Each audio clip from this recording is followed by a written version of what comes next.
Jessie, and this is the Knit Up and Dye podcast. Today is episode 4, Dying to Dye. From the very beginning, I have wanted to get you guys into the kitchen and show you a little bit about my dye process and how I create yarns and colors for you. Today's the day we're going to do this, assuming that there are no additional technical difficulties. Last week after I videoed the podcast, I transferred the video up to my laptop. Everything looked great. I was really excited about it. Looked like there wasn't going to be a lot of editing. And then my laptop decided to do an update. It did correct an audio driver problem that I've had for months now where I couldn't hear anything that I viewed on my laptop. It also caused some video driver problems, so now I have some sketchy video issues that hopefully the next update will correct, as I'm unable to locate a driver that makes that go away. There was also some difficulty with the software that I used to edit. I upgraded that, and the problems remained. I think that they're tied into the Windows update that I got, so I'm trying to be patient with that. I did locate some other software that I was able to use, so last week's podcast looked a little different, felt a little different, because I had different editing available to me. This week I'll be using that software again, hopefully, if everything works. But I'm moving forward. We're going to do this. I refuse to be defeated by a piece of software. I'm a child of the 70s and 80s, so I feel like technology should be more advanced than it is. I really want my transporter. It would make yarn delivery just so much more convenient and fun. So I'm a little frustrated by having these kind of problems now. I've worked in the computer industry for more than a decade now, and these things seem like simple non-issues that are coming up. They're very frustrating. I'm sure if you work with computers at all, you've experienced this kind of frustration. So today's video is going to be a little disjointed. I'm starting here in the studio. I'm going to talk to you a little bit about my progress and stuff, and then I'm going to take you into the kitchen. I'm not really sure how I'm going to video that because it's just me doing it. I haven't got a camera crew, I don't have lighting, so some of it's going to be kind of spotty and choppy, but I'm going to show you the best that I can with what I've got. I'm going to edit it to the best of my abilities, and I would love to hear your feedback on it. Tell me what you want to see more of, anything constructive. This is ultimately for you, and if there's something that you'd like to see, let me know, and I will always work to try and improve this and make this a better experience for you. This week I had the pleasure of watching one of my favorite podcasts, Chain 44. Hello, Carolyn and Kate. Thank you so much. You guys are always so supportive. You always speak so well of my yarns and of me. I really appreciate it. Carolyn and Kate have been away on hiatus. Their podcast has been quiet most of this summer. Carolyn had a baby. Congratulations. Hi, Claudia. And Kate got married. Yay, congratulations. And Carolyn threatened to move, and then she didn't move, and then maybe she's still moving, but I'm not sure. She might not move. I'm kind of confused. There was a lot of packing and unpacking, and I'm not sure what status she's in right now.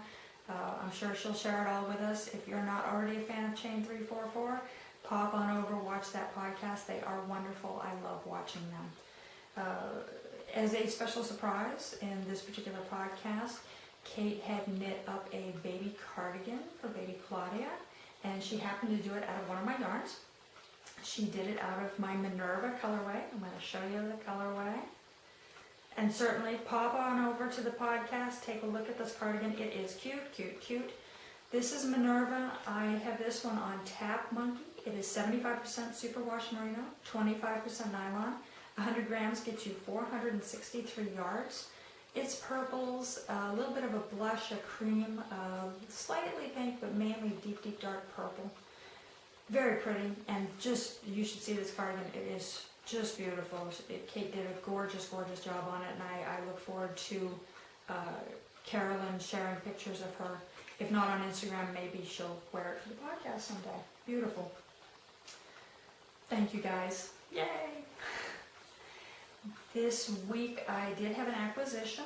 I purchased a new project bag. Isn't this cute?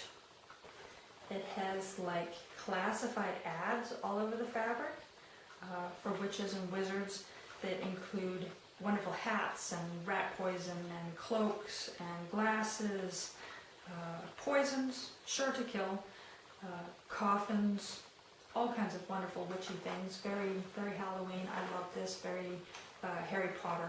It's not Harry Potter themed. It is more General Salem themed, but it's just precious. I love it. I got this. I'm reading my notes over at Southpaw Creation, home of Poor Girl Project Bags.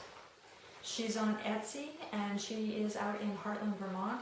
Go check her out. I'll make sure that I put in the show notes a link over to Southpaw Creation on Etsy. Love it, love it, love it, love it.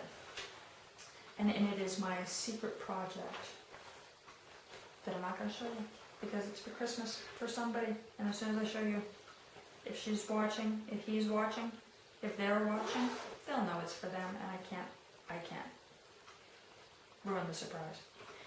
I've been working on my sweater. It's coming along very nicely. I have a nice big chunk now. It's about that much more to go. Not much at all. I am very, very happy with the fabric that's created. I have a high texture side and I have a low texture side, and the goal is to put this together in such a way that it will be reversible. It'll have a more deconstructed seam side on this side and a much more low profile seaming on this side, so that ultimately it'll be reversible in whatever mood I'm in. I can show off. This is going really well. I'm really happy with it. But like all the sweaters that have tortured me, I was always very excited about them from the beginning, and then I put them together and it all went horribly, horribly wrong.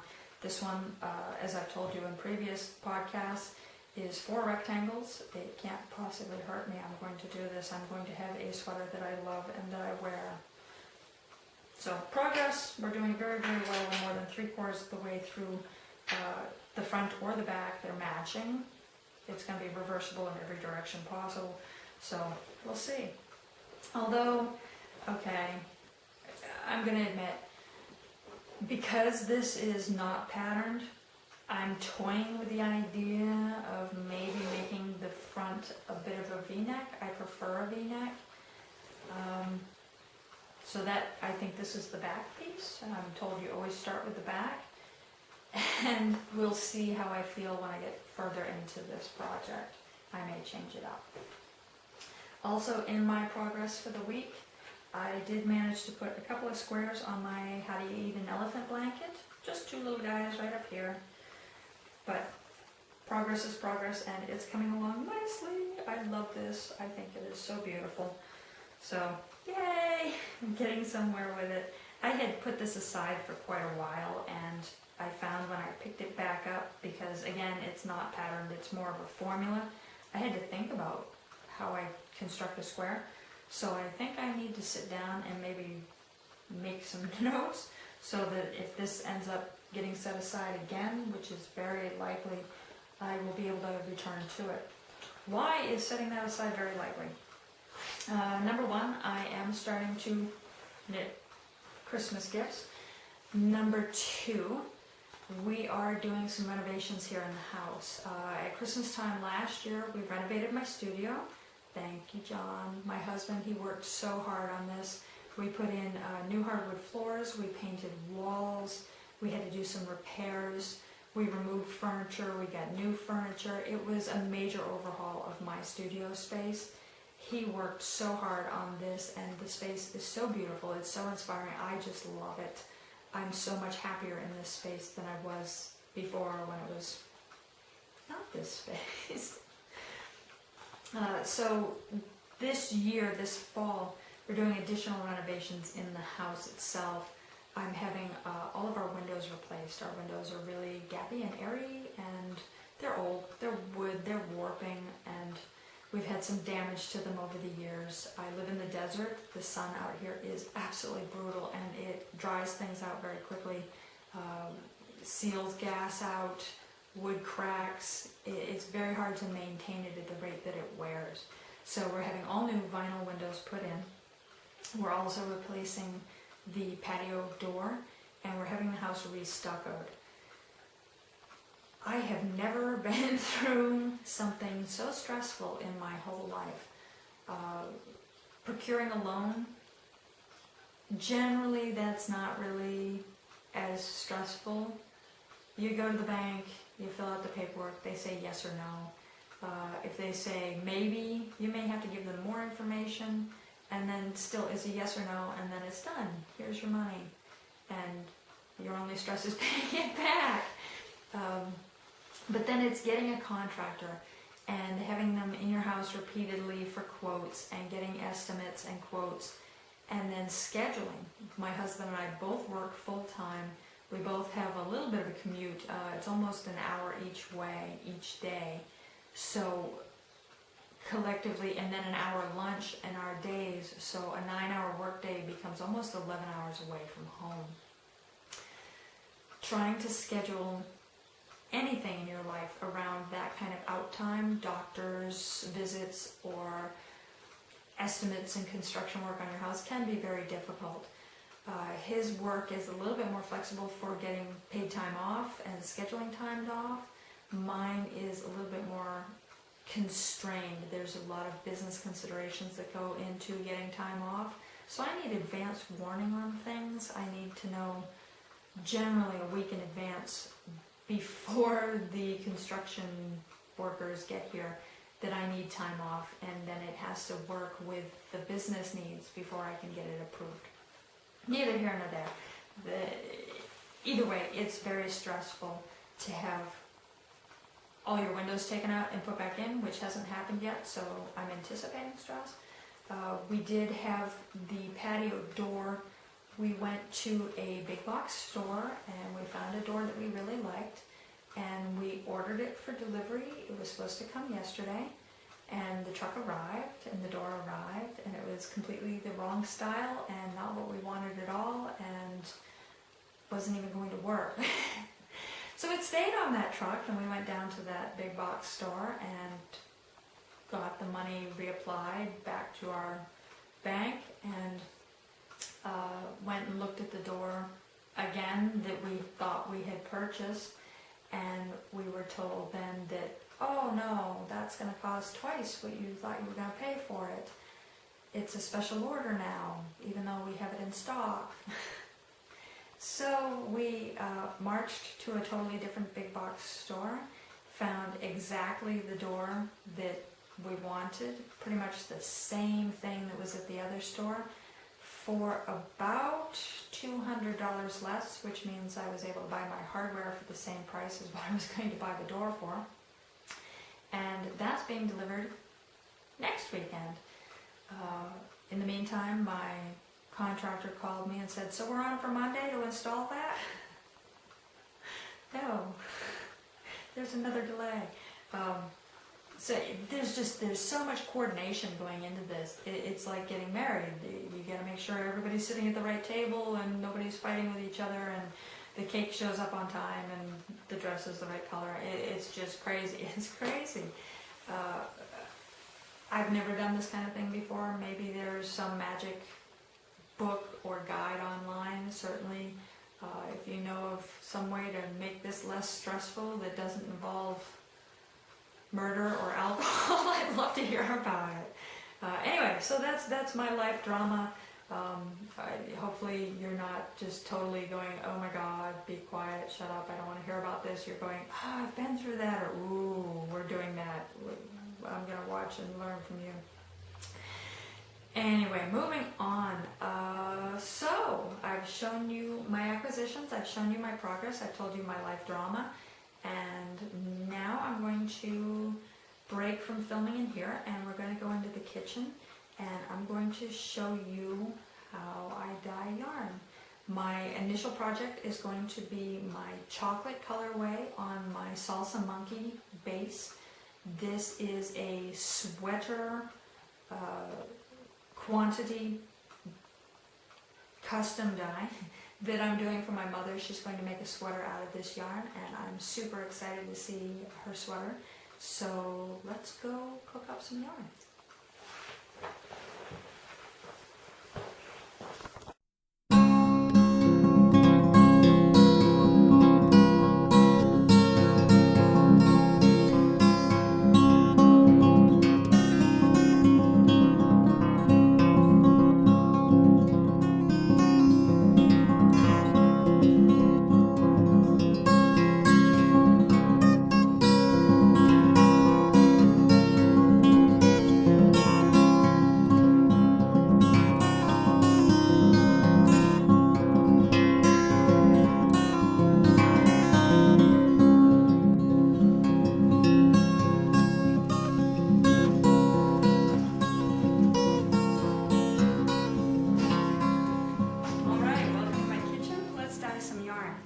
Today, like I said, I'm doing a sweater quantity of a worsted weight in my chocolate colorway. Whenever you buy hand-dyed yarns, you have to understand that generally they are made in small batches.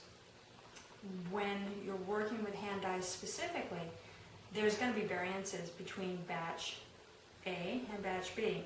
And the best way to overcome that is to make sure that you're blending skeins by using 2 skeins at a time with alternating rows. Every couple rows you change yarns.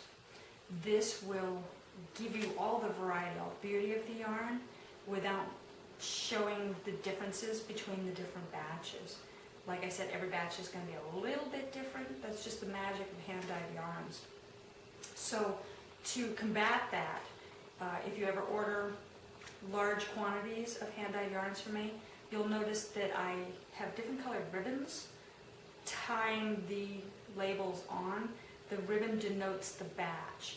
So like all the blue ribbons would indicate that I did them in a batch, all the red ribbons would indicate that I did them in a different batch, and you'd be able to use a blue ribbon and a red ribbon together to blend the batches. This is a technique I use. Certainly check with your dyer if you have other indie dyers that you're using, and find out how they're combating that issue, how they're letting you know or conveying to you batch numbers, or letting you know how to blend them best. I have 4 skeins of yarn in a giant stock pot. They're soaking in a vinegar mix of water and like 1/3 cup of vinegar.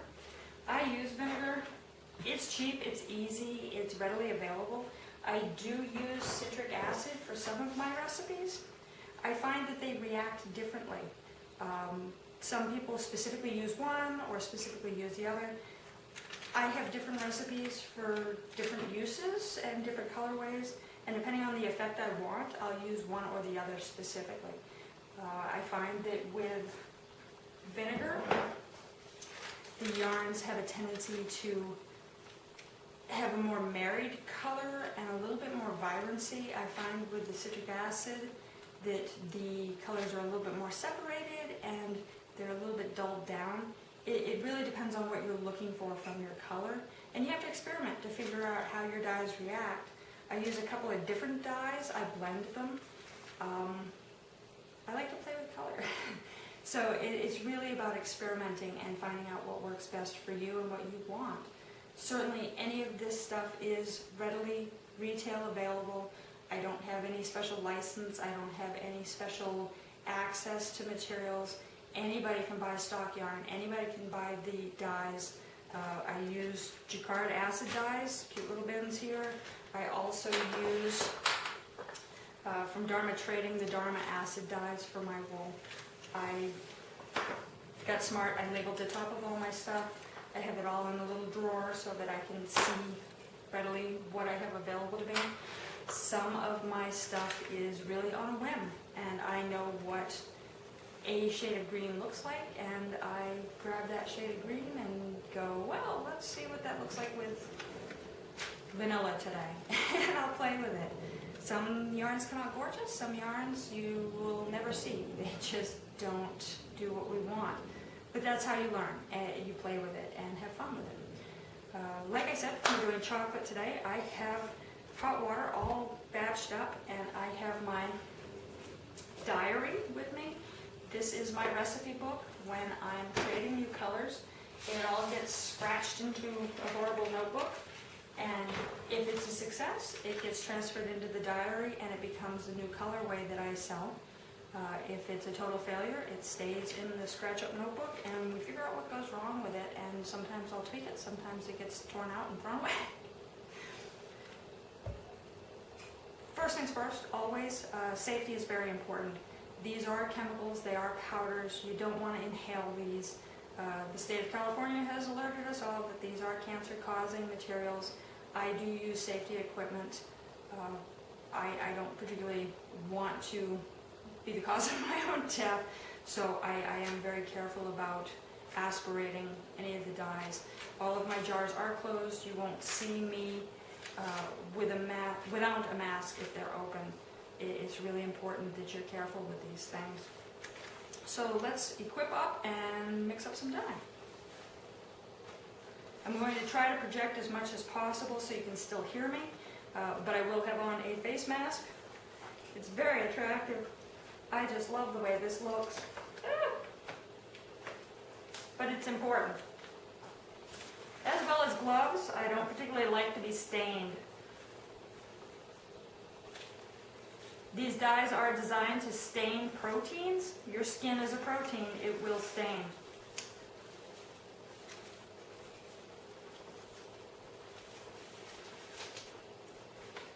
For my recipes, everything is done based on a dry measure weight. This is just my particular way of handling the situation. Some people do weighs where they will actually weigh out the dyes. I measure, I do dry measure. My measurements are in dashes, pinches, and smidges.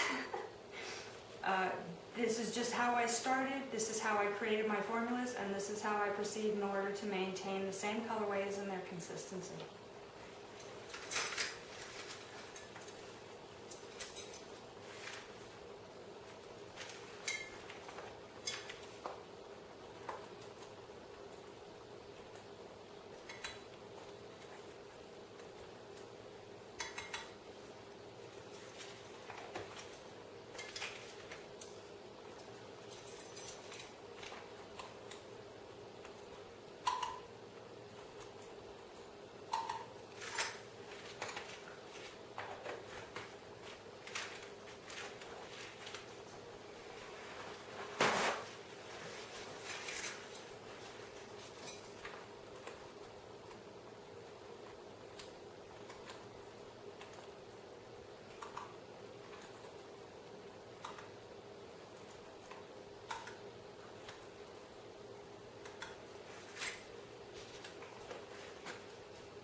You'll notice I'm cleaning my spoons between scooping.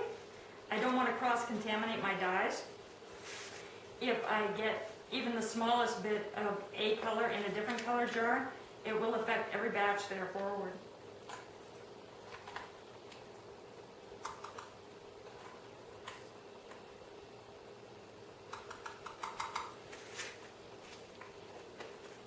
All my jars are closed.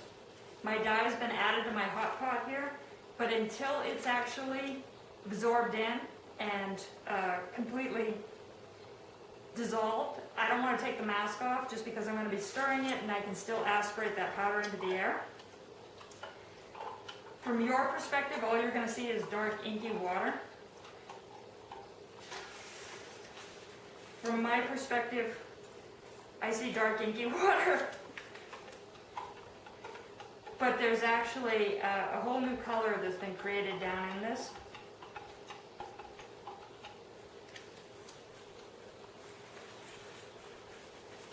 That once it hits the dye, hits the yarn, will break into various shades. I feel confident at this point that the dye powders are all dissolved in. Dark inky water. My yarn has been soaking in the pot. I set it on top of the water. I give it time to sink down in. I do squeeze some of the air out and push it down into the water but ultimately I really want it to absorb at different rates. I don't want it consistently saturated all the way through. If it's consistently saturated all the way through, you're not going to see variations. If there's some that hasn't soaked all the way through yet, doesn't have a full hit of acid on it yet, if there's some that is fully saturated, they're going to take the dye at different rates, and that's what causes the variation in your yarn. For this particular recipe, I do what is called a wall pour. The yarn is all folded and sitting down in the water, and I'll get you a shot of that in just a second. I'm going to pour the ink, the dye, around the outside of the circle and then across the middle, so that all the outside edges get it and it pools in toward the center.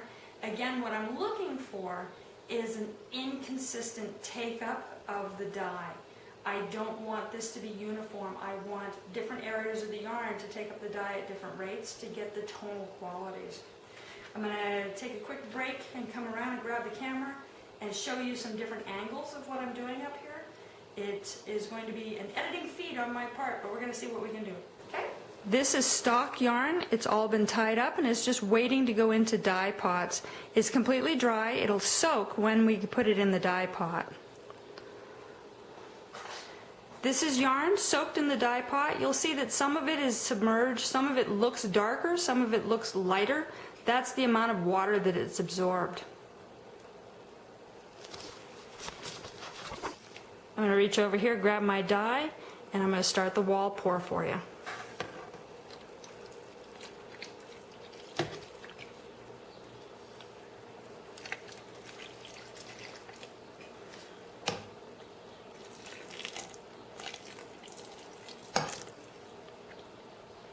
I'm not going to use all the dye at first. I'm just going to apply it and let it start to bleed around.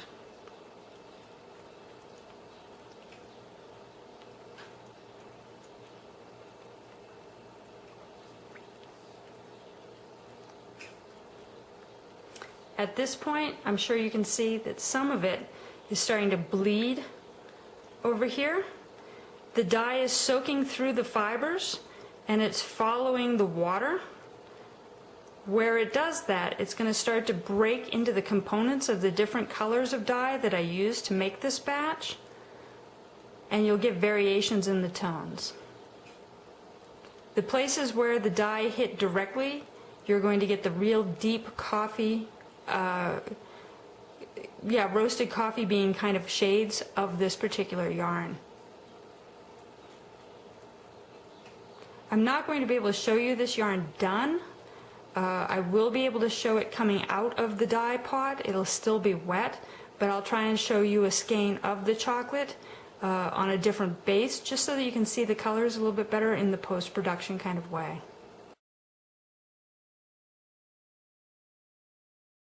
At this point, it becomes kind of a waiting game. The dye needs to saturate through. The dye needs to heat set into the yarn. I'm going to poke it a little bit, play with it a little bit, just to help spread the yarns around. But until this comes up to a simmer and has time to heat set, there's not a whole lot more to show you.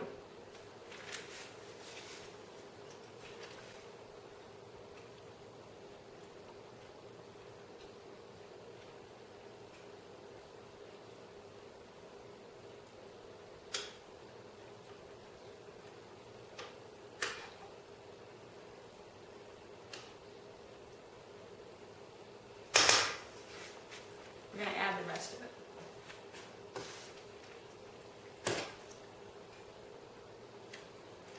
And just to make sure that we get all the dye that I intended into the yarn, I'm going to add some water to this and then add that back into. This is just making sure that we get all of the colors. There's a lot of color left in there.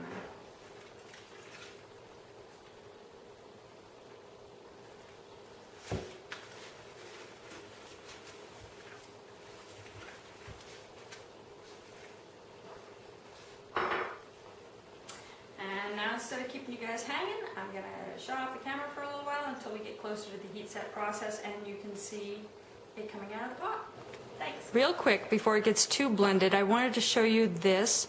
This is a new colorway in progress. I'm not going to tell you what it is because it would ruin the surprise. But this is a half wall pour of 2 different colors. When I did the pour, I poured around the outside of the pan so that it would bleed from the outside toward the center, and then did the opposite side with a different color so it would bleed toward the center. There's 2 skeins of a cashmere base yarn in here. I can't wait to see how they come out. So time for another quick check-in on the chocolate. Here it is in the pot, simmering away. I'm going to try and pull it back so you can see. See how you can see the bottom of the pan? That means that all the dye is exhausted. It's all soaked up into the yarn. So now all I have to do is let this simmer for a few minutes, and it will heat set the yarn so that the dye stays permanently attached to the yarn. See this nice dark area over here? And this nice light area over here? That's just the natural variations happening. That's exactly what we want to see in a hand-dyed yarn. While we're at it, let's check in on this guy too. Ooh, prettiness happening. Oh, let's see if I can reach that. Not seeing any loose floating dye. I can see the bottom of the pot, and I see all kinds of fun, wonderful colors happening here. Just a matter of getting this up to simmer and heat setting those dyes, and then we'll get out of the pot and get a real good look at those colors.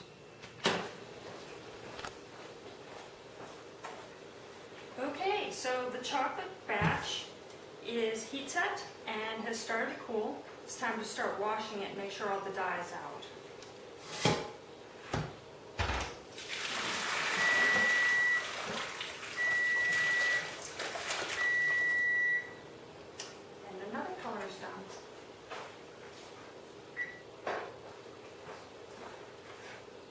Hopefully I'll be able to edit all this for you.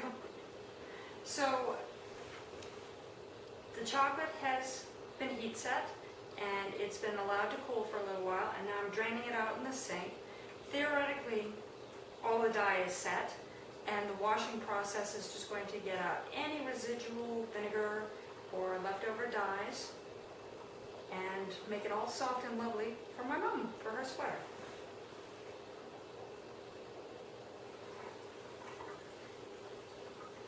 And right off the bat, I see a beautiful consistent color with variations throughout. It's a little hard to see when it's wet. I'm sure the camera's not picking it up well at all, but once this dries, the variations will be more obvious. And I have a bath of water about the same temperature as the yarn. Again, I've got to be careful not to heat shock it. You don't want felted yarn at this stage. So I'm going to be transferring it from a draining bath over into a soap and conditioning bath. And I'm going to dip it a couple times just to untangle it. Ultimately, you don't want a knot. You want a nice organized skein. And then I'll fold it and let it soak.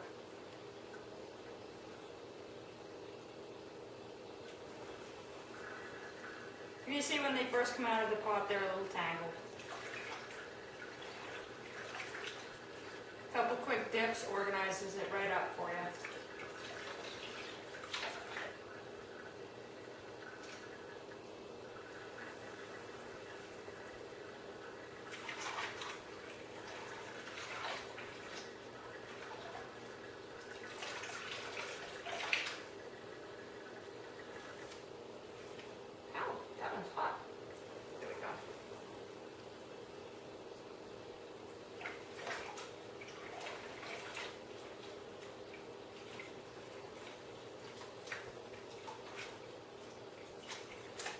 Alright, I'm going to leave those to soak in the bath for 5 or 10 minutes. And I'll check to make sure that not too much dye has run off of them. If I'm seeing a lot of dye in the wash bath, I will re-wash them once. If I'm still seeing dye in the second dye bath, I'll put them back in and reheat set them. I don't like sending off yarn that's going to bleed. That's just wrong. It shouldn't be done at all. Ultimately, it should be completely exhausted and set before it goes in. A lot of people ask me what I wash my yarns with, It varies. I generally use a wool wash. This time I'm using Rapture. It has jasmine in it. I think it smells lovely. I know my mother will appreciate it. In my wash, however, I always put in a conditioner. It softens it. Wool is ultimately hair. It's a protein, and it has been color treated, same as if I dyed my own hair. So I use a dry hair, color hair conditioning treatment, and I just whisk it right into the sink with my soap, and it leaves it all just soft and lovely. Whenever I wash and reblock a shawl, same process. I'll use a wool wash and a conditioner whipped in, and it just makes the wool everything it should be. If you have any questions about my process, if you want to know more, if you want to see more techniques, or you want more details, leave me comments, leave me questions, go to the group on Ravelry and give me what you got, and I'll be happy to answer your questions. I'll either address them directly to you, or I'll visit them again in the next podcast. Thank you for joining me in the kitchen. Thank you for joining me in the studio, and I'll see you next week.